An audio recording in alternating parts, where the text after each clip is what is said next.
il faut voir. Je ne sais pas. Il y a des produits multimédia qui ont très bien marché, comme Cathy's Book, où il y avait énormément de trucs en ligne. Skeleton Creek a l'air de fonctionner et de plaire beaucoup. Tracker, c'est spécial parce que c'est un peu geek, mais en même temps, pour moi, ça contient une leçon. C'est le langage un peu terroriste qui a utilisé, le langage technique informatique est nécessaire puisque le héros se trouve tout de même pris dans une affaire de grande cybercriminalité. S'il parlait comme le clampin de base qui n'y connaît rien, et comme l'informatique pour les nuls, il ne serait pas crédible. Ensuite, ça pose un héros qui est un peu arrogant, qui se met au-dessus de tout le monde. Et en fait, tout ce qu'il y a à comprendre, c'est que ses connaissances nous dépassent. Il n'y a pas besoin de savoir de quoi il parle.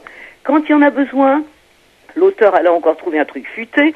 Il y a dans le groupe un des trackers, Finn, qui n'y connaît rien, qui n'y comprend rien que ça endort. Quand il y a besoin d'une explication, Finn va poser une question et on va lui expliquer en termes simplissimes. Et pour le reste, tout ce qu'il y a à comprendre, c'est que le langage est un instrument de pouvoir et que le jargon sert à exclure l'autre. Alors là, ça, c'est pour mettre en garde les lecteurs qui auraient un peu peur de ça. Il n'y a rien à comprendre au-delà de ça. Tout ce qui est nécessaire à l'intrigue est expliqué. Alors, maintenant, est-ce que ça plaît, ce genre vidéo ? Je ne sais pas, parce qu'on est tout de même dans un monde extrêmement visuel, extrêmement multimédia, où moi je vois les jeunes autour de moi, ils ont une faculté d'attention beaucoup plus réduite.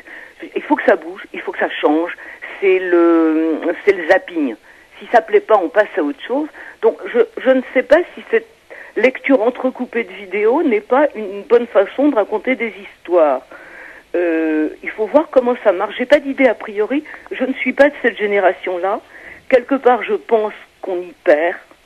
Je pense si le livre ne peut plus éveiller les images à travers les mots, on perd ce qui fait le livre.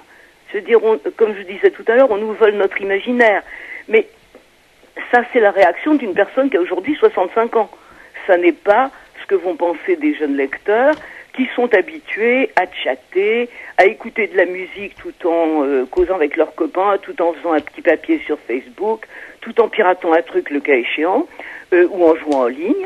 Je veux dire, on n'est pas du tout formaté comme ça. Donc, je pense que l'auteur, Patrick Karman, est plus près, en tout cas des lecteurs américains, que moi. En plus, il va les voir, il va dans les écoles. Donc ça va nous compliquer le travail.